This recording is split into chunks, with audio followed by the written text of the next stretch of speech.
لا حول ولا قوت الا باللہ. اے موسیٰ تم کہو لا حول ولا قوت الا باللہ. ٹھیک، تو یہ کہو. تو انہوں نے کہا یہ وظیفہ کرو جس کا معنی یہ ہے کہ نہ کوئی حرکت ہے نہ کوئی قوت ہے مگر اللہ کی جو ہے مشیت سے. ٹھیک ہے، تو اگر تم یہ کہو گے تو آپ نے فرمایا یہ جنت کے خزانوں میں سے خزانہ ہے. لا حول ولا قوت الا باللہ، جنت کے خزانوں میں سے ایک خزانہ.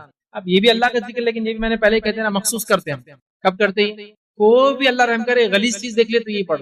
حالانکہ یہ وہ مخصوص نہیں، یہ تو عام ہے، جنت کے خزانوں میں سے خزانہ ہے. اس کو تو آپ کبھی بھی پڑھیے. کوئی حرکت نہیں ہے، مطلب میں کچھ بھی نہیں کر سکتا ہوں، نہ میں سوچ سکتا ہوں، نہ میری کوئی صلاحیت ہے، نہ میری کوئی قوت ہے، کچھ نہیں ہے. وہ اللہ کے اللہ آپ کبھی بھی کر سکتے، کوئی مخصوص نہیں. آپ مصیبت کے وقت بھی کر سکتے، نو ڈاؤٹ آپ کبھی بھی کر سکتے، لیکن ہم نے اس کو بھی مخصوص کر دیا.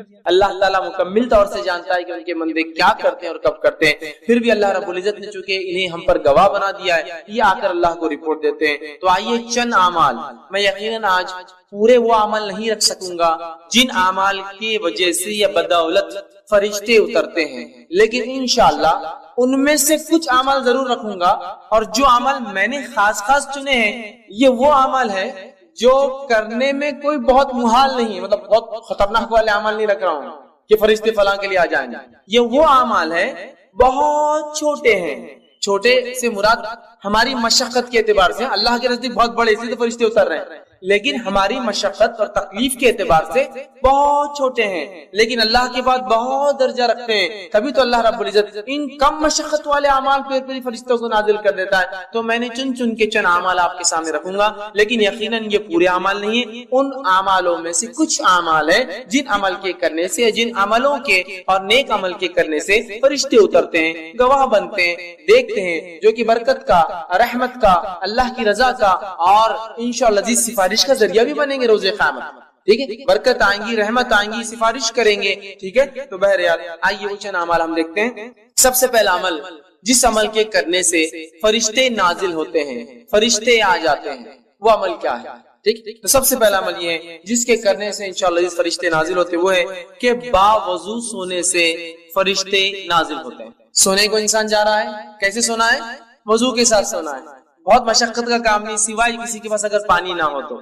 ٹھیک، ورنہ کوئی مشقت کا کام نہیں. انسان نے وضو کیا، اور آج کل تو الحمدللہ میں سمجھتا ہوں ہیٹر کے ساتھ ساتھ کولر بھی ہوتے ہیں حمام کے اندر، کی ٹھنڈا پانی بھی ہو اگر گرمی زیادہ ہو تو، اور گرم پانی بھی ہو اگر سردی زیادہ ہو تو مشقت کم ہوتی ہے. لیکن ہو سکتا ہے کبھی مشقت ہو یا پانی نہ ملے، تو انسان اگر وضو کر کے سوتا ہے، اور اگر اس حدیث کے عمل کے مطابق کہ اس سے تو فرشتے نازل ہوتے ہیں، تو پھر میں سمجھتا ہوں یہ بہت ہی جو ہے نیکی کا اور برکت کا باعث بنتے ہیں. کیونکہ فرشتے ہر کسی کے لیے نہیں آتے. بات یاد رکھیے، یہ بات بھی بہرحال یاد رکھیے، فرشتے ہر کسی کے لیے نہیں اترتے ہیں. جن سے رب راضی ہوتا ہے، آیت ہم دیکھ چکے، جن سے رب راضی ہوتا ہے انہی کے لیے اترتے ہیں. تو لہٰذا باوضو ہو کر جو شخص سوتا ہے، فرشتے اس کے لیے اترتے ہیں اور نازل ہوتے ہیں. صحیح الجامع کی روایت ہے، نبی اکرم صلی اللہ علیہ وسلم فرمایا، عبداللہ بن عباس رضی اللہ عنہما اس کے راوی فرماتے اور کہتے ہیں، اللہ کے رسول صلی اللہ علیہ وسلم فرمایا اور کہا، ان جسموں کو پاک کرو، ان جسموں کو پاک کرو، صاف کرو، دھو، اس کا معنی ہے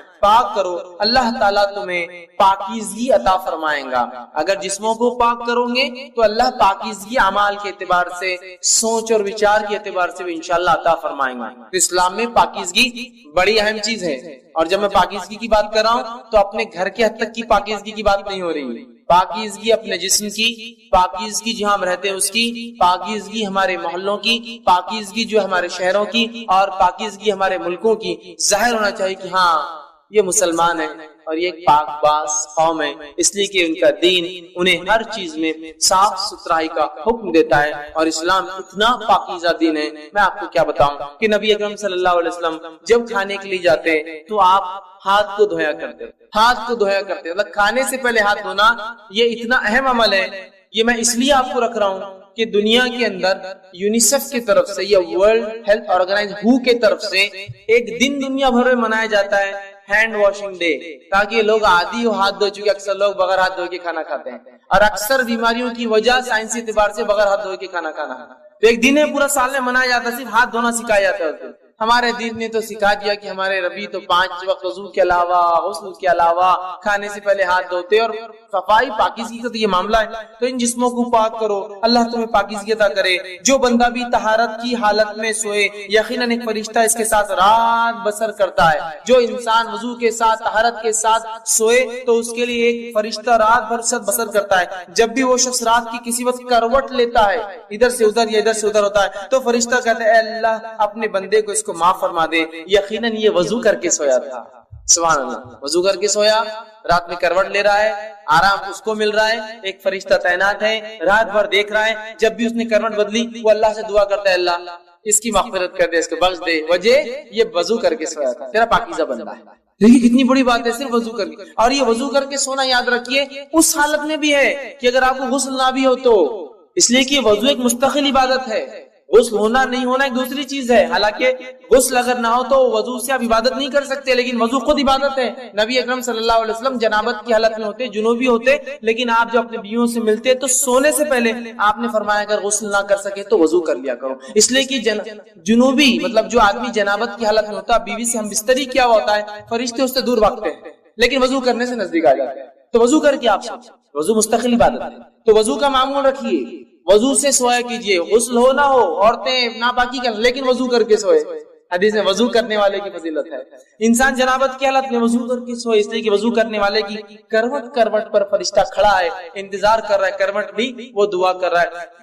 فائدہ تو ہمارا ہم نہیں لے رہے اور ایک فرشتہ ہمارے لیے مغفرت کی دعا کر رہا ہے۔ تو یہ مخلوق اللہ کی بڑی پاکیزہ مخلوق ہے۔ اگر یہ دعا کرتے ہیں تو یہ عمل کوئی معمولی اللہ کے نزدیک نہیں ہے، بڑا اہم عمل ہے۔ وضو کا عادت بنا لیجیے، دن ہو رات ہو، وضو ٹوٹے گی دوسرا وضو کر لیں، وضو ٹوٹے گی دوسرا وضو، ایک عادت بنا لیجیے تاکہ انشاءاللہ اس موت بھی آیا تو وضو کی حالت میں انسان چلے جاتے ہیں۔ تو بڑی اہم چیز یاد رکھیے، تو وضو کا معاملہ رکھیے۔ اور ان لوگوں کے لیے اس میں بہت بدبختی کی علامت ہے جو طہارت سے دن میں بھی رہتے تو رات میں کیا وضو کر کے سوئیں گے، بدبختی ہے نا، ظاہر سی بات ہے۔ ایسے لوگوں کے لیے فرشتے تھوڑی آئیں گے، شیاطین ساتھ رہیں گے ان کے، تو ہے نا۔ تو بہرحال کتنی بڑی فضیلت وضو کی آتی ہے۔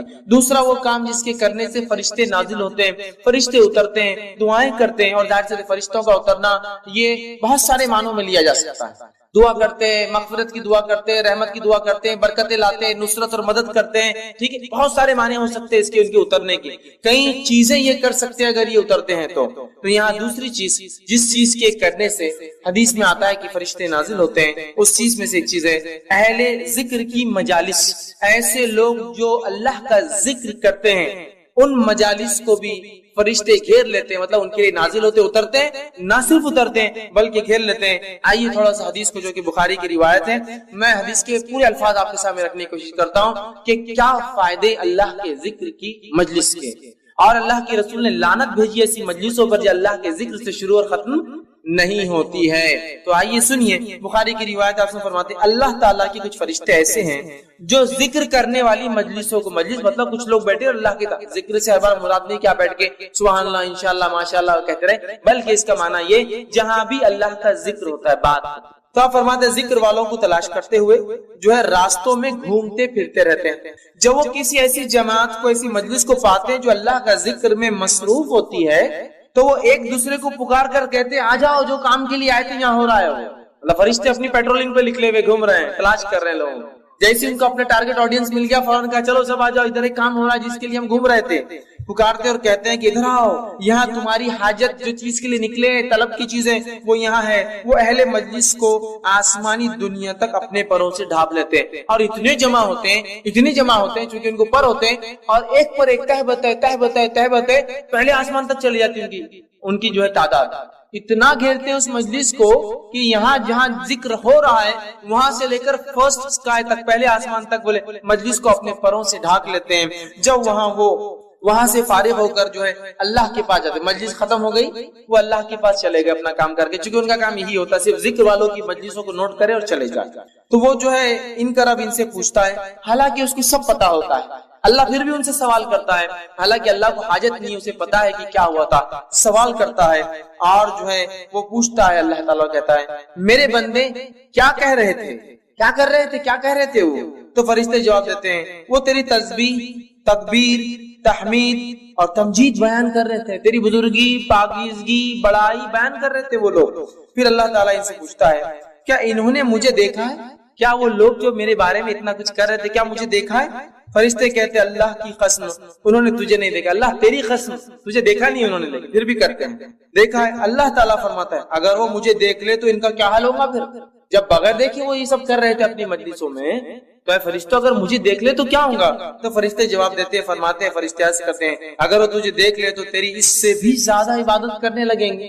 اگر دیکھ لے, جب نہیں دیکھا تو اتنی کر رہے تھے, اے اللہ اگر دیکھ لے تو بہت کریں گے. آگے یہ ہوتا ہے اس سے بھی زیادہ تیری بزرگی کے جو ہے اور اس کی جو بڑائی بیان کریں گے, پاکیزگی بیان کریں گے. تو اللہ تعالیٰ سوال کرتا ہے وہ کیا مانگ رہے تھے, کیا مانگ رہے تھے, ان کا سوال کیا تھا جو چیز مانگ رہے تھے. فرشتے فرماتے جواب دیتے ہیں وہ تجھ سے تیری جنت مانگ رہے تھے. انسان ظاہر سی بات ہے دنیا میں کوئی عمل کیوں کرتا ہے؟ جنت کا متلاشی طلبگار ہوتا ہے. تو وہ تجھ سے تیری جنت مانگ رہے تھے. اللہ تعالیٰ فرماتا ہے اور کہتا ہے کیا انہوں نے میری جنت دیکھی ہے جو مانگ رہے تھے مجھ سے؟ تو فرشتے کہتے اللہ تیری قسم انہوں نے جنت دیکھی نہیں ہے. اللہ فرماتا ہے اگر دیکھ لے تو وہ کہتے ہیں اگر وہ جنت دیکھ لے تو کیا ہی حال ہوگا ان کا, مطلب اور بڑھ چڑھ کے کریں گے. اگر ایک انسان کو یہ کہا جائے کہ یہ ملیں گا 10ویں پاس ہو جاؤ تو گاڑی دلائیں گے, گاڑی آئی نہیں ہاتھ میں ابھی, تو خوشی کی لہر دوڑ اٹھتی. تو اللہ پوچھتا ہے کیا جنت دیکھی ہے کیا انہوں نے؟ تو وہ فرشتے کہتے اللہ تیری قسم جنت نہیں دیکھی. تو اللہ پوچھتا ہے اگر دیکھ لے تو کیا حال ہوگا ان لوگوں کا؟ تو وہ جو ہے اسے اگر دیکھ لے تو اس کے لیے ان کی حرص طلب اور شدید ہو جائیں گے. اللہ اگر تو دکھا دے تو بہت شدت سے وہ اعمال کریں گے جس اعمال کی وجہ سے تو جنت دیتا, بہت شدید طلب ان کی بڑھ جائیں گی اور اس میں ان کی رغبت اور زیادہ ہو جائیں گی. اللہ تعالیٰ پوچھتا ہے وہ کس چیز سے پناہ مانگ رہے تھے؟ چلو مانگ تو جنت رہتے, لیکن کس چیز سے میری پناہ چاہتے تھے؟ تو فرشتے کہتے ہیں عرض کرتے ہیں وہ جہنم کی آنکھ سے تیری پناہ مانگ رہے تھے اللہ. تو اللہ تعالیٰ سوال کرتا ہے کیا انہوں نے جہنم کو دیکھا ہے؟ تو فرشتے جواب دیتے ہیں, فرماتے ہیں عرض کرتے ہیں تیری قسم اللہ انہوں نے جہنم کو ابھی دیکھا نہیں ہے. اللہ تعالیٰ فرماتا اگر دیکھ لے تو کیا حال ہوگا؟ تو فرشتے کہتے ہیں اگر دیکھ لے تو اس سے کئی زیادہ اور بھاگیں گے اور دوڑیں گے, عمل کریں گے. جنت بھی دیکھیں گے تو بھاگیں گے, جہنم بھی دیکھیں گے تو نیکی کی طرف بھاگیں گے, گناہوں کو مطلب چھوڑ دیں گے, دوڑیں گے. فرمایا اللہ تعالیٰ پھر فرماتا ہے بس میں تمہیں اس بات کا گواہ وٹنس بناتا. اب تم نے یہ سب کہہ دیا, رپورٹ دے دی, تو بس میں اب تمہیں اس بات کا گواہ بناتا ہوں کہ میں نے ان تمام کو جو اس مجلس میں بیٹھے ہیں بخش دیا, مغفرت کر. قاسم فرماتے ہیں جو فرشتوں کا اللہ یہ کہتا ہے اس مجلس میں سے, فرشتوں کی مجلس میں گروپ میں سے ایک کہتا ہے, ایک فرشتہ سوال کرتا ہے اللہ آپ سب کو بخش دے رہے, تو سب کو معاف کر دے رہا ہے مجلس میں. حالانکہ اس مجلس میں کچھ ایسے بندے تھے جو ایسا جا رہے تھے, جاتے جاتے 2 منٹ آ کر بیٹھ گئے, مطلب تھوڑی دیر آ کر بیٹھ گئے. ان کی نیت بھی نہیں تھی, ان کا کوئی انٹینٹ نیت بھی نہیں تھی کہ اس مجلس میں خاص آئے, اس کے لیے سفر کرے, بس ایسے گزر رہے تھے. کسی نے دیکھا مجلس چل رہی ہے, آئے مجلس میں بیٹھے, کچھ باتیں مجلس میں سن لی, ٹھیک ہے. تو اللہ رب العزت جواب دیتا ہے اس فرشتے کو جو سوال کرتا ہے, ایک تو نیت سے نہیں آیا تھا, بس یوں ہی بیٹھ کر چلا گیا اور تو نے تو سب کو معاف کر دیا ساری مجلس میں. تو اللہ تعالیٰ جواب دیتا ہے اور فرماتا ہے یہ اللہ کو یاد کرنے والے ہم نشین ہیں کہ ان کے ساتھ بیٹھنے والے بھی محروم نہیں رہتے. اللہ کی مجلس, اس کا ذکر, اس کی بات اتنی اہم ہے کہ اللہ رب العزت فرماتا ہے ان میں خالی چلتے ہوئے بغیر نیت کے بیٹھنے والا بھی محروم نہیں رہتا ہے. اس لیے علماء لکھتے ہیں اچھے لوگوں کی صحبت بڑی اہم چیز ہے. یہاں اچھے اور نیک لوگ جمع تھے, جس میں ایک انسان یوں ہی چلتے چلتے آ کر بیٹھ گیا تو اپنی مغفرت کروا کر نکل گیا وہاں سے. نیک لوگوں کی صحبت معمولی چیز نہیں ہے, ہمیں چاہیے کہ ہم نیک لوگوں کی صحبت اختیار کریں, اس لیے کہ صحبت بہت اثر انداز چیز ہوتی ہے. بہرحال تو اللہ کے ذکر کرنے والی مجلسوں کو فرشتے گھیرتے نازل ہوتے ہیں. تیسری چیز, قرآن پڑھتے وقت جو ہے سکینت لے کر فرشتے اترتے ہیں. تیسرا کام جسے کرنے سے فرشتے اترتے ہیں وہ کیا ہے؟ قرآن کا جو ہے قرآن کی تلاوت. صحیح مسلم کی روایت ہے, نبی اکرم صلی اللہ علیہ وسلم فرماتے ہیں, کہتے ہیں ایک شخص سورہ کہف پڑھ رہا تھا اور اس کے یہاں جو ہے 2 لمبی رسیوں سے اس نے اپنا گھوڑا باندھ رکھا تھا. سو اس پر ایک بدلی آنے لگی. وہ جب سورہ کہف پڑھنے لگا تو ایک بدلی بادل آنے لگی اور وہ گھومنے لگی, مطلب وہ بادل جو ہے گھومنے لگی, وہ بدلی جو تھی گھومنے لگی اور قریب آنے لگی. جیسے جیسے وہ پڑھ رہا تھا ویسے ویسے قریب آ رہی تھی. اس کا گھوڑا اس کو دیکھ کر بدکنے لگا, ڈرنے لگا کہ کیا ہو رہا ہے. پھر جب صبح ہوئی تو وہ نبی اکرم صلی اللہ علیہ وسلم کے پاس آیا اور ذکر کیا اللہ کے رسول ایسا ایسا ہوا، تو آپ نے فرمایا یہ جو تسکین ہے جو قرآن کی برکت سے اتر رہی تھی، اور ایک روایت میں وہ فرشتے تھے جو سکینت کو لے کر تجھ پر اتر رہے تھے۔ تو قرآن کی تلاوت اور بالخصوص سورہ کہف کی تلاوت کرنے سے سکینت اترتی ہے، اور سکینت کو جو لاتے ہیں وہ ہوتے ہیں فرشتے۔ تو اگر کوئی انسان تلاوت قرآن کرتا ہے تو سکینت طاری ہوتی ہے۔ اللہ ہم پر رحم کرے، ہمارے گھروں میں تو قرآن کبھی کبھار کھلتا ہے۔ اگر پوچھا جائے، میں آپ سے بدگمانی نہیں کر رہا ہوں لیکن ایک عام سوال، عام بات کہہ رہا ہوں، کسی سے پوچھا ہے آخری بار قرآن کب پڑھے تھے؟ تو دادا کا انتقال ہوا تھا نا، تو تب نکلا تھا۔ اب کب ہوگا؟ تو اب انتظار کر رہے ہیں، کوئی اور جائیں گا تو پڑھ دیں گے پھر اس کے لیے۔ یہی حالت آخری بار کا انتقال ہوا تھا نہیں، اس کے علاوہ وہ جب گھر بنائے تھے نیا جب پڑھ لیے تھے، اس کے بعد جب نئی دکان بنی، مطلب یاد بھی تو صدیوں سالوں کا رہتا، 10 سال پہلے دکان کھلی تو جب پڑھے تھے، پھر دادی مرے یا دادا مرے تب پڑھے تھے، پھر نئے گھر بنا تو تب پڑھے تھے، گویا قرآن صرف رسم کے طور پر رہ گیا۔ یا پھر خوب جھگڑا ہو جائے اپنے طرف، اپنے حق کی بات ہو تو پھر قرآن پڑھ لیتے تھے، وہ قرآن میں لکھا ہوا ہے، اپنے خلاف ہو تو پھر نہیں، وہ سب ٹھیک نہیں، جو چل رہا ہے اس کو ماننا پڑے گا۔ تو قرآن سے آج دوری ہے۔ صرف قرآن پڑھنے والے کے لیے اگر سکینت اور فرشتے اترتے ہیں تو پڑھ کر عمل کر کے اس کو دوسروں تک پہنچانے والوں کے لیے کیا کیا نہیں ہوتا ہوں۔ اگر سٹارٹنگ میں یہ حال ہے تو جب شروعات اس درجے کی ہے تو خاتمہ کس انداز کا ہوگا، یہ اندازہ لگا لیجیے۔ اسی طرح فرشتے جن لوگوں کے لیے اترتے ہیں ان میں سے ایک ہے مسجد میں قرآن پڑھنے اور پڑھانے والوں پر فرشتے نازل ہوتے ہیں۔ ایک تو قرآن پڑھنا عام، مسجد میں پڑھنا مطلب مسجد ایسی جگہ ہے جہاں اللہ کا ذکر کرنا چاہیے، اور قرآن اس میں سب سے افضل ہے، یاد رکھیں بہت افضل ذکر۔ تو لہٰذا مسجد میں اگر قرآن پڑھے اور پڑھائے، پڑھنے اور پڑھانے والوں کے لیے فرشتے نازل ہوتے ہیں۔ ابو ہریرہ رضی اللہ عنہ حدیث کے راوی فرماتے اور کہتے ہیں، یہ صحیح مسلم کی روایت ہے، جو شخص، میرا حدیث لمبی ہے اس کا خالی وہ ٹکڑا رکھتا ہوں، جب لوگ اللہ تعالیٰ کی کتاب پڑھنے اور پڑھانے کے لیے اللہ تعالیٰ کے گھروں میں سے کسی گھر میں جمع ہوتے ہیں تو ان پر اللہ تعالیٰ کی رحمت اترتی ہے جو انہیں ڈھانپ لیتی ہے، فرشتے انہیں گھیر لیتے ہیں اور اللہ تعالیٰ فرشتوں میں ان کا ذکر کرتا ہے۔ تو جب مسجد میں قرآن پڑھا جاتا ہے تو نتیجہ یہ نکلتا ہے کہ اس کے نتیجے میں فرشتے نازل ہوتے ہیں کہ تو قرآن پڑھا جا رہا ہے، اور جو ہے اس کو گھیر لیتے ہیں، اور اللہ تعالیٰ فرشتوں میں ان لوگوں کا ذکر کرتا ہے جو مسجد میں قرآن پڑھتے یا دوسروں کو پڑھاتے ہیں۔ ٹھیک ہے، تو ہمیں ایک معمول بنانا چاہیے کہ اللہ کے گھروں میں اللہ کی کتاب پڑھی جائے، اور بالخصوص چونکہ ہم لوگ عربی زبان نہیں جانتے، اس کا ضرور اہتمام ہو کہ ہمارے مسجدوں یا گھروں میں جب قرآن پڑھا جائے تو ترجمہ بھی ساتھ پڑھا جائے، اور ہو سکے تو ایک قدم اور آگے بڑھ کے تفسیر بھی ضرور پڑھی جائے۔ اس میں کھلے طور سے کہتا ہوں جو بہتر لگتا ہے پڑھیے آپ کے نزدیک، میں کوئی نام بھی نہیں لیتا ہوں، بس اللہ کی کتاب کو کھولیے، چونکہ اللہ کی کتاب کی خصوصیت ہے۔ علامہ ابن تیمیہ رحمہ اللہ فرماتے ہیں کہ جب کوئی شخص قرآن کی غلط تفسیر کرتا ہے تو اگلی آیتیں فوراً اس کو رد کر دیتی ہیں۔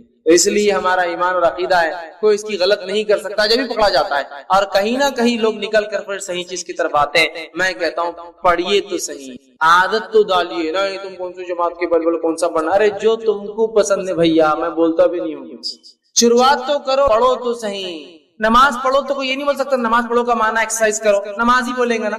شروع تو ہو، لگو تو صحیح اس کتاب سے، تعلق تو جوڑو، حق کی طرف پہنچ جاؤں گے۔ لیکن حالت یہ ہے کہ کتاب کھلتی ہی صدیوں میں ہے، کسی گھر میں جا کے کہہ دیا ذرا قرآن لاؤ، بولتا رہے قرآن لاؤ، بولے تو سیڑھی لاؤ، آپ بولتے قرآن لاؤ، بول رہے تم سیڑھی، وہ اوپر رکھا ہوا رہتا ہے نا، وہ وہاں تو سیڑھی لگتی ہے اس کے لیے، وہ تو لیڈر کے بغیر اوپر چڑھ بھی نہیں سکتے ہم۔ ٹھیک ہے، سیڑھی لا کے اس کو پورا وہ آپ کے ایئر کلینر سے پورا صاف کرنا پڑتا چونکہ صدیوں کی دھول ہے، پھر وہ نکل کر آتا اور پھر پڑھا جاتا، پھر تعریف بھی ہوتی ہے ہمارے شگڑ دادا نے وہ لائے تھے تب کا ہے۔ ارے میرے بھائی سبحان اللہ، اتنے دن کا بچا کیوں وہ قرآن استعمال ہو کے، چونکہ دنیا کے اوراق میں پڑ جاتے ہیں، استعمال کر کے ختم کر دینا تھا، نیا لانا چاہیے تھا۔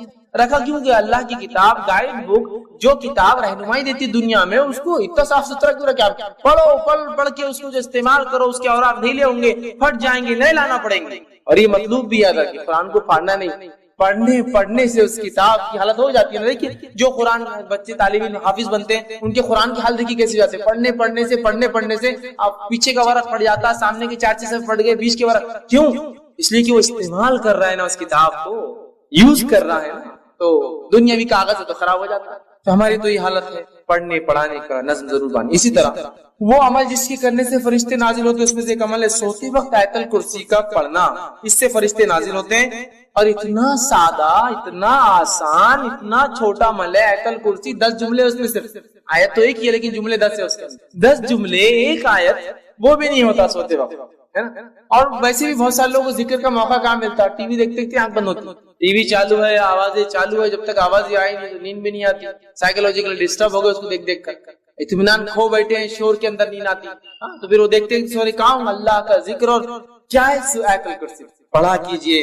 صحیح بخاری کی روایت ابو ہریرہ رضی اللہ عنہ فرماتے ہیں, حدیث بہت لمبی ہے, اتنا وقت نہیں, جو کہ بہت طویل حدیث ہے, آپ سب جانتے بھی اس روایت کو. ابو ہریرہ رضی اللہ عنہ فرماتے ہیں, میں جو ہے زکات کی کھجوروں پر مجھے تعینات کیا گیا تھا. رات میں ایک شخص آیا اور زکات کی کھجوریں جس جگہ بھر کر رکھی گئی تھی اس کنٹینر کو پکڑ کر چرانے لگا. میں نے جا کر پکڑا اور کہا کہ اب صبح اللہ کے رسول صلی اللہ علیہ وسلم کے پاس لے جاؤں گا. کھجور چرا رہے تھے, زکات کا مال چرا رہے تھے. تو کہا نہیں میرے بیوی بچے بہت بھوکے, میں کل نہیں آؤں گا, تم چھوڑ دو. کہا ٹھیک ہے اب کل نہیں آنا, چھوڑ دیتے, چونکہ رحم کھا کر کے یار بیچارہ بھوکے بچے بھی, چلو ٹھیک. صبح اٹھتے ہیں فجر میں, کہتے اللہ کے رسول کر رہا تھا, ایک آدمی آیا تھا کھجور چرا رہا تھا. پھر آپ نے کہا کیا ہوا؟ تو کہا وہ بولا بیوی بچے بھوکے تو میں نے لے جانے دیا. تو کہا ابو ہریرہ آج پھر آئیں گا. اللہ کے رسول نے تو کہا لیکن کہ نہیں آئیں گا. کہا آج آئیں گا. ابو ہریرہ رضی اللہ عنہ فرماتے اب تو میں مستعد تھا, چونکہ آپ نے بول دیے تھے اب آئیں گا تو بس آنے ہی والا. میں کھڑا تھا اور آیا وہ پھر چرا تھا. پھر میں نے پکڑا, کہا آج تو گیا, اب تو لے جاؤں گا آپ سب کے سامنے اور صبح ذلیل کروں گا, چوری کر رہا تھا. تو کہا نہیں میرے بھی بچے بھوکے تھے, میں پریشان تھا, اب کل نہیں آؤں, یہ وعدہ تھا. کہا ٹھیک ہے چلے جاؤ, رحم کھا لیا. تیسرے دن پھر یہ ہوا, دوسرے دن آپ کے پاس فجر میں ملے, آپ نے فرمایا کیا ہوا رات؟ تو کہا اللہ کے رسول صلی اللہ علیہ وسلم آپ نے کہا تھا وہ آیا اور میں بالکل تعینات تھا. پھر کہاں ہے؟ تو کہا میں نے چھوڑ دیا رحم کھا کر. کیوں؟ بولے وہ اس کی بیوی بچے بھوکے تھے. پھر میرے سے بڑی آہو بکا کرنے لگا, گزارش ہے چھوڑ دو. کہا ابو ہریرہ آج پھر آئیں گا. کہا آج پھر تو کہاں جانے والا؟ تو ابو ہریرہ فرماتے ہیں میں نے سوچ لیا کہ آج تو اس کو نہیں چھوڑوں گا, گیا آج. تیسرے دن پھر آیا, پکڑا, کہا آج کوئی ریکویسٹ نہیں, کوئی گزارش نہیں, کوئی بات نہیں چلنے والی, 2 دن سے تم آ رہے ہو. تیسرے دن آیا, کہا اب نہیں. تو کہا آج چھوڑ دو, اب نہیں آؤں گا. میں ایک بات تمہیں کلمہ سکھا دیتا ہوں, اگر اس کلمے کو پڑھ لو تو فرشتہ ایک آسمان سے نازل ہوتا ہے جو رات بھر فجر تک تمہاری حفاظت کرتا ہے اور شیاطین تم سے دور بھاگ جاتے ہیں. کہا کیا ہے؟ تو کہا سوتے وقت جو ہے آیت الکرسی پڑھ لینا. صبح ہوئی, فجر کی نماز پڑھی, نبی اکرم صلی اللہ علیہ وسلم ملاقات ہوئی. کہا ابو ہریرہ تمہارے خیری کا کیا ہوا, آیا تھا؟ تو کہا آج بھی آیا تھا. کہا کہاں ہے؟ تو کہا میں نے آج بھی چھوڑ دیا اس کو. تو کہا کیوں؟ تو کہا اس نے ایک کلمہ مجھے سکھا دیا جس کلمے کے بارے میں اس نے یہ کہا کہ اس کو پڑھنے سے رات بھر ایک فرشتہ اترتا ہے, نازل ہو کے حفاظت کرتا ہے. میں نے چھوڑ دیا. تو کہا ابو ہریرہ یہ بات اس نے سچ کہی ہے, اور تم جانتے ہو وہ کون تھا؟ تو کہا اللہ اس کے رسول زیادہ جانتے ہیں, مجھے تو نہیں پتا. کہا وہ شیطان تھا, وہ ہمیشہ جھوٹ بولتا ہے لیکن یہ بات اس نے سچی بولی ہے, یہ بات یہ سچ بولا اس نے, باقی وہ جھوٹا ہے, بہت بڑا شیطان تھا. تو دیکھیے آپ, شیطان دور ہو جاتا ہے آیت الکرسی پڑھنے سے, فرشتہ رات بھر حفاظت کرتا ہے. اب لوگ پریشان ہیں حفاظت کے لیے, مال کی, دولت کی, ہے نا, بہت ساری چیزوں کی. آیت الکرسی پڑھی, بہت سیدھے اور سادے اصول دیے گئے. میں سمجھتا ہوں فرشتوں کی سیکیورٹی اور ان کا نازل ہونا, اس سے بڑی کوئی سیکیورٹی نہیں ہو سکتی. سمجھ رہے آپ, ان کا آ جانا, کسی کے لیے تعینات ہو جانا, اس سے بڑا کچھ نہیں ہو سکتا. لیکن اب مسئلہ یہ ہم لوگوں کا کہ بات سمجھ میں نہیں آتی.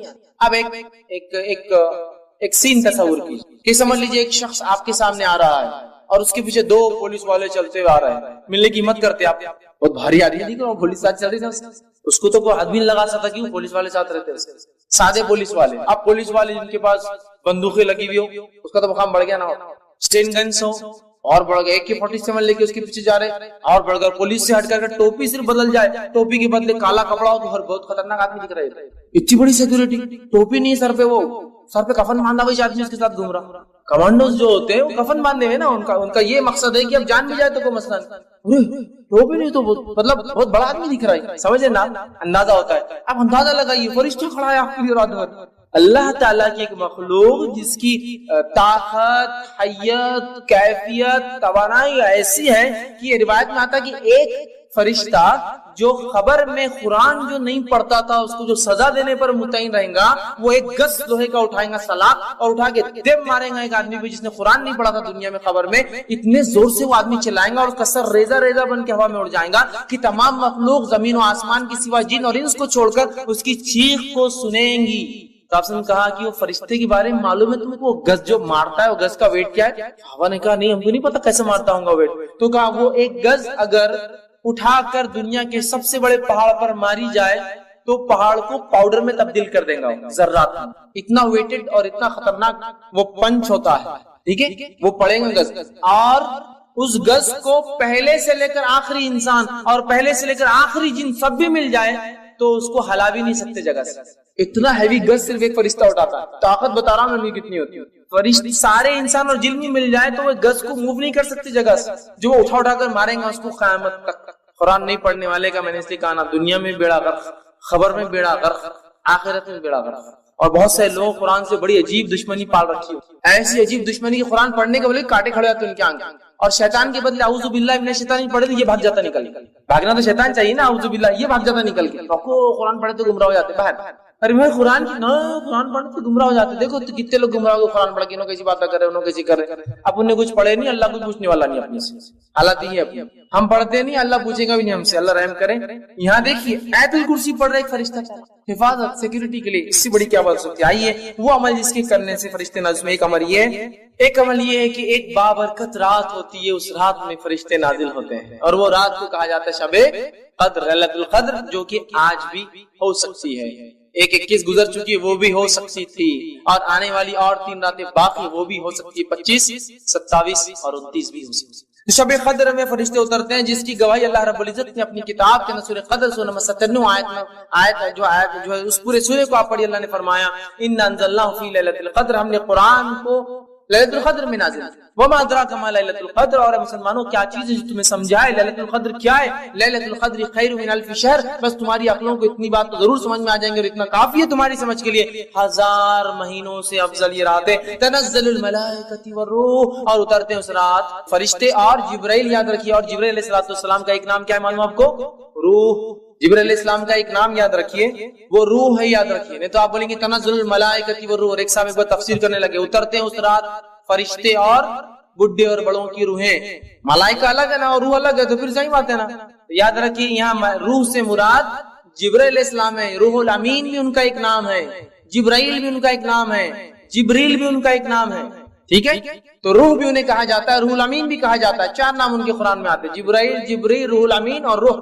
تو اترتے اس رات جبرائیل سردار فرشتوں کے وہ، اور ساتھ میں پورے لے کر، اور جو ہے وہ رات اتنے فرشتے اترتے ہیں کہ مسند احمد کی روایت میں آپ فرماتے اس مبارک رات قدر کے اندر فرشتے اتنے نازل ہوتے ہیں جیسے دنیا میں کنکر اتنے نازل ہوتے ہیں۔ اور جو علماء لکھتے ہیں اس کی تفسیر میں کہ شب قدر کو قدر اسی لیے کہا جاتا ہے، اتنے زیادہ فرشتے اترتے ہیں کہ قدم رکھنے کو فرشتوں کو جگہ نہیں۔ اب اس رات کو بھی کیسے مناتے اور کیا حال ہے ہمارا، مجھے زیادہ بولنے کی ضرورت نہیں۔ پہلے تو 5 میں سے 1 ہے، تو اپنے لیے تو 1 ہی فکس ہے پہلے سے۔ انڈین لوگوں کو آکرشن کسی نے بتا دیا، یا اللہ نے وہی بھیج دی کہ تمہارے لیے 27 کہے کو محنت کر رہے تم، 5 راتیں جاگ رہے، 27 کو جاگو، اور 27 کو جاگ کے پوری علامتیں فٹ کر لیتے ہو رات میں، ماشاء اللہ۔ چلو بھیا 5 جاگے تو فرق محسوس ہوگا کہ 27 کیا الگ تھی، 1 ہی جاگ کے سب کچھ فٹ کر کے چلو مل گیا اپنے 1000 مہینوں کو سب، جاؤ اور سو جاؤ۔ 5 تلاش کرنا ہے، نبی اکرم صلی اللہ علیہ وسلم سارا آخری عشرہ جاگ کر عبادت کرتے، اعتکاف میں ہوتے، اور بیویوں کے گھر پہ کسی خادم کو بھیجتے جا کے اٹھاؤ، قدر ہو سکتی ہے آج، جاگو عبادت کرو۔ نہیں 5 رات کون چھٹی دیں گا بھیا، میرے کو چھٹی کہاں ملتی، 5 راتیں کیسے میں جاؤں گا، مشکل ہے۔ ایک دن ملاقات ہوئے، رہے بھائی بہت آپ کی آنکھیں لال لال دکھ رہی، کیا بات ہے؟ 10 راتوں سے سویا نہیں میں، کیوں، کیا مسئلہ ہے؟ گھر میں شادی ہے نا، کوئی معمولی چیز ہے کیا؟ ہلدی، مہندی، سانچک، رجگے، شادی، ولیمہ، جماگی، کیا کیا نہیں رہتا، اتنا سب کرنا پڑتا، تو رات بھر میں جاگ رہا۔ اچھا شب قدر کی 5 وہ نہیں ہو سکتی، کیونکہ شادی کا ثواب شاید اس سے زیادہ ہے وہ جاگنے کا، وہ بدعتوں اور رسومات اور خرافات کرنے کا، اس لیے نہیں۔ ارے آپ بہت جاگے ہوئے دکھ رہے تھے، 1 مہینے سے آپ جو ہے سوئے نہیں، جاگتے رہے، گھر میں بیمار ہے نا میرے امی، ارے ٹھیک ہے اس کے تو مطلب بیماری کے لیے جاگ سکتے، رسومات کے لیے جاگ سکتے، سفر کے لیے جاگ سکتے، خرافات کے لیے جاگ سکتے، پکنک کے لیے گھومنے پھرنے جانا ہے تو جاگ سکتے، لیکن شب قدر کی 5 رات ذرا ٹف ہو جاتا، مشکل ہے۔ اس دن بزنس ڈوبتا ہوا نظر آتا، باس چڑھتا ہوا نظر آتا، نوکری جانے کا ڈر لگتا، باقی جگہ نہیں ہوتا، باقی جگہ نہیں ہوتا۔ اس رات اترتے ہیں، بہت بابرکت رات ہے، مبارک رات ہے۔ صحیح بخاری کی روایت سے فرماتے کہتے ہیں جس شخص نے حالت ایمان کے اندر جو ہے ثواب کی نیت سے شب قدر میں قیام کیا، عبادت کی نماز پڑھی، غفر له ما تقدم من ذنبک، اللہ پچھلے گناہ معاف کر دیتا، بہت بابرکت رات۔ اسی طرح وہ عمل جن کے کرنے سے فرشتے نازل، اس میں سے ایک عمل یہ ہے استقامت، جم جانا اپنے دین پر، اس سے بھی فرشتے نازل ہوتے ہیں۔ اللہ رب العزت سورہ فصیلت سورہ نمبر 41 آیت 30 میں فرماتا کہتا ہے ان الذين قالوا ربنا الله ثم استقاموا تتنزل عليهم الملائكة الا تخافوا ولا تحزنوا وابشروا بالجنة التي كنتم توعدون۔ اللہ فرماتا ہے کہتا ہے بے شک جن لوگوں نے یہ کہا کہ ہمارا رب اللہ ہے اور ثم استقم، اور اس پر جم گئے، استقامت حاصل کری، تتنزل عليهم الملائكة، تو ان کے اوپر اترتے ہیں فرشتے، اللہ تخافوا، اور کہتے اگر خوف مت کھاؤ، وتحزنوا، اور غم بھی مت کھاؤ، ڈرو بھی مت، خوف بھی مت کھاؤ، پریشان بھی مت ہو، وابشروا، اور بشارتیں دیتے ہیں جنت کی جس کا تم سے وعدہ کیا جائے۔ کتنی بڑی بات ہے، استقامت دین پر جم جانے کو کہتے ہیں۔ اب استقامت تو بڑی دور کی بات ہے، دھکے دھکے پر ایمان آ رہا اور جا رہا۔ استقامت مطلب جم جانا، ڈٹ جانا۔ صحیح مسلم کی روایت ہے ایک صحابی اور کہ اللہ کے رسول صلی اللہ علیہ وسلم مجھے کوئی ایسی وصیت اور بات بتائیے جس کو میں مان لوں آپ کی، کہ میں جو ہے یہ بات کو ہمیشہ کروں اور میں جو اس پر عمل کر رہا ہوں۔ تو آپ نے فرمایا قل آمنت باللہ، تو یہ کہے کہ اللہ پر ایمان لا، ثم استقم، پھر جم جا اس کو، اڑ جا اپنے دین پر اور اسلام پر، کہ دنیا گئی تو گئی، نوکری گئی تو گئی، معاملات دنیا جو سمجھے، لوگ میرے بارے میں جو کہتے، اگر میرے دین نے کہا ہے ثم مستقیم، جم گیا میں اس کے اوپر، اب مجھے کوئی ہلا نہیں سکتا۔ یہ بڑی اہم چیز۔ ارے بھیا اتنی بڑی داڑھی رکھ لیا تو نے، داڑھی پہ سے کسٹمر تھوڑی آئیں گے، سٹاسٹ صاف کسٹمر بولے تو بہت بڑا اس کا مقام رہتا نا۔ استقامت، جم جائیے، اس دن کو آپ سمجھتے ہیں، توکل کر لیجیے پھر اللہ پر، سب کچھ یہ کرنے والا، کوشش نہیں چھوڑنا ہے۔ لیکن ہاں میں یہ نہیں کر رہا ہوں کہ آپ کچھ نہیں گھر میں پڑے رہیے، کوشش کرتے رہیے۔ تو بہرحال استقامت جو اختیار کرتا ہے، فرشتے نازل ہو کے خوشخبریاں دیتے ہیں، غم مت کھاؤ، ڈرو مت، کچھ نہیں ہوتا، تسلی دیتے ہیں۔ جس کے ساتھ کیفیت حالات واقعات ہے وہ جانتا کیسی تسلی فرشتے اس کو، سکینت طاری ہو جاتی جب دنیا پریشان ہے، وہ چونکہ اس کو فرشتے بشارت دے رہے ہیں، سکون طاری کر رہے ہیں۔ اسی طرح وہ عمل جس سے کرنے سے فرشتے نازل، وہ ہے تہجد گزار، جو رات میں اٹھ کر نماز پڑھتا ہے تہجد کی، اس کے لیے فرشتے اترتے ہیں۔ اور صحیح مسلم کی روایت ہے نبی کریم صلی اللہ علیہ وسلم کا جسے خوف ہو کہ آخری شب میں وہ نہ اٹھ سکے تو وہ اول شب میں پڑھ لے، مطلب رات کی نماز جو اول شب میں پڑھ لے، جلدی پڑھ لے۔ اور جسے آرزو ہو کہ آخر شب میں اٹھے تو یہ تو افضل ہے، تو آخر شب میں اٹھ کر تہجد کی نماز پڑھے، اس لیے کہ آخر شب کی نماز ایسی ہے کہ اس میں فرشتے نازل ہوتے ہیں اور وہ افضل ہے۔ تو تہجد اول بھی پڑھی جاتی ہے، عشاء کے بعد پڑھی جا سکتی ہے، اور آخری وقت اس کا سحر کا آخری وقت ہے تب بھی پڑھی جا سکتی ہے، اور اگر آخری وقت میں پڑھو تو فرشتے حاضر ہوتے ہیں۔ دیکھیے تہجد جو شخص پڑھتا ہے فرشتے حاضر ہوتے ہیں اس کے۔ اسی طرح وہ عمل جس سے کرنے سے فرشتے اترتے ہیں، نازل ہوتے ہیں، فجر اور عصر کی نماز کو با جماعت پڑھنا، اس لیے کہ اس کے لیے فرشتے نازل ہوتے ہیں۔ روایت ابن خزیمہ کی، صحیح بخاری میں بھی یہ حدیث آتی ہے، نبی کریم صلی اللہ علیہ وسلم نے فرمایا کہ ہر روز فرشتے 2 شفٹ میں چینج ہوتے ہیں، ایک فجر اور ایک عصر، تو لہٰذا تم اس نمازوں کو بالکل نہ چھوڑو، اس لیے کہ جب فجر میں تم نماز پڑھتے ہوں گے شفٹ چینج ہوں گی، تو پھر رات کے فرشتے صبح کے فرشتوں سے کہیں گے اور پوچھیں گے کہ بھائی کیا ہوا، رات میں کیا بندے کی سالیں پائے، تو کہیں گے وہ تو نماز پڑھ رہا تھا فجر کی۔ پھر جب عصر میں آئیں گے پھر شفٹ چینج ہوں گی، تو تب وہ فرشتے پوچھیں گے شام کی اس کو کیسے حال میں پایا، تو کہیں گے وہ نماز پڑھ رہا تھا، چونکہ عصر اور فجر یاد رکھتا ہے۔ تو جو لوگ یہ 2 نماز پڑھتے ہیں ان کے لیے فرشتے اترتے ہیں۔ اور جو ہے ابن خزیمہ کی روایت میں الفاظ اضافی یہ ہے کہ فرشتے کہتے ہیں الہی انہیں قیامت کے دن معاف فرما۔ جو لوگ فجر اور عصر کی پڑھتے ہیں فرشتے ان کے لیے کیا کہتے ہیں، اللہ ان کو معاف کر دے۔ اسی طرح وہ عمل جس سے کرنے سے فرشتے نازل ہوتے ہیں اس میں عمل ہے جمعہ میں اول وقت میں مسجد میں پہنچنا، اس عمل سے فرشتے نازل ہوتے ہیں۔ جمعہ کے دن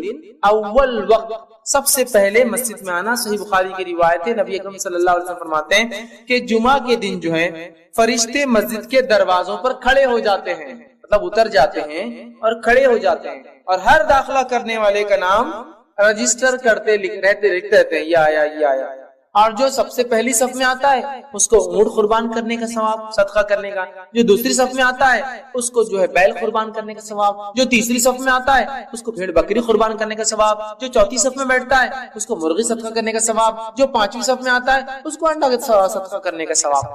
پھر جب خطیب خطبہ دینا شروع کر دیتا ہے تو فرشتے لکھنا چھوڑ کر خطیب کا خطبہ سننے کے لیے آ جاتے ہیں. تو گویا جمعہ کے دن فرشتے نازل ہوتے ہیں، جمعہ کی نماز کو اول صفوں میں آنے والوں کے لیے کھڑے ہوتے ہیں، خطیب کی خطبہ شروع ہونے تک لکھتے رہتے ہیں، خطبہ شروع ہونے کے بعد لکھنا بند کر کے آگے وہ کر لیتے ہیں. تو اپنے نام کو ہر جمعہ ضرور رجسٹرڈ کروائے، ہے نا، بولتے ہیں نا، اپنا نام ضرور لکھوائے، یہ آفس میں ضرور اندراج کروائے، برتھ سرٹیفکیٹ ڈیتھ سرٹیفکیٹ ضرور بنائے.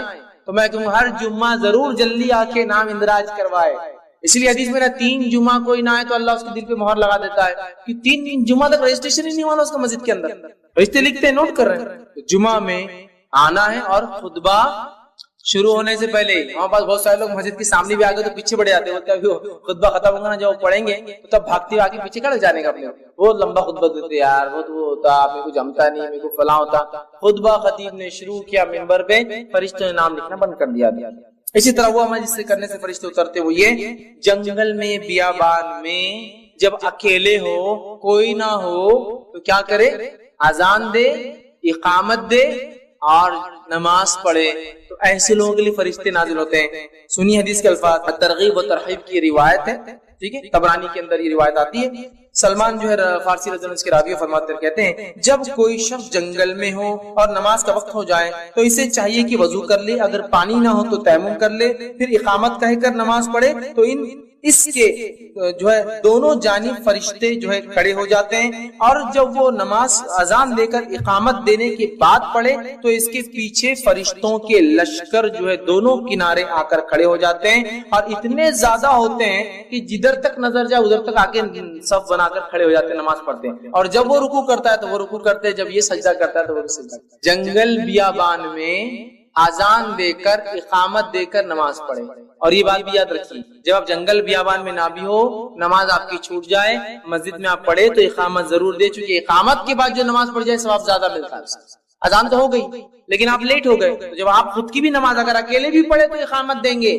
حدیث میں کیا ہے، اکیلا ہے اذان بھی دے اقامت بھی دے. اور اگر اقامت دے کر نماز پڑھتا ہے تو فرشتے 2 کھڑے ہوتے پیچھے.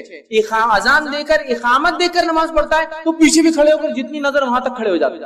اور وہ رکوع کرتا ہے تو فرشتے بھی رکوع کرتے، وہ کھڑا ہوتا ہے تو فرشتے بھی کھڑے، اور وہ سجدہ کرتا ہے تو فرشتے بھی سجدے کرتے. کتنی بڑی بات ہے، کتنی بڑی بات ہے. اکیلے بھی نماز پڑھنا ہے انسان کو، جنگل میں بھی ہو تو پڑھنا ہے، چاند پر بھی ہو تو پڑھنا ہے، زمین کے اندر پڑھنا ہے، پانی کے اندر پڑھنا ہے، نماز پڑھنا ہے. مسئلہ یہ کہ سب کچھ سہولت ملنے کے بعد بھی ہم نہیں پڑھتے. یہ فائدہ تو وہی اٹھائیں گا نا جو عادی ہے، جس کو عادت ہے نماز کی. تو بیابان میں بولیں گے بھائی بے چینی ہو رہی، نماز کے بغیر نہیں رہ سکتا، ٹھیک ہے. فرشتے اسی طرح جو ہے اپنے غیر موجود بھائی کے لیے دعا کرنا، اس کے لیے فرشتے اترتے ہیں اور آمین اس کے لیے دعا کرتے ہیں. آپ سب فرماتے ہیں، مسلم کی روایت ہے، مسلمان شخص کی اپنے غیر موجود بھائی کے لیے دعا قبول کی جاتی ہے. اور آپ سے فرماتے ہیں ایک فرشتہ اترتا ہے جو مقرر ہوتا ہے، جب یہ آدمی اس کے غائبانے میں دعا کرتا ہے تو وہ فرشتہ اس دعا کو سنتا ہے اور اللہ سے ایک دعا کرتا ہے، اے اللہ جو اس نے اس بھائی کے لیے مانگا تو اس کے لیے وہ چیز دے دے.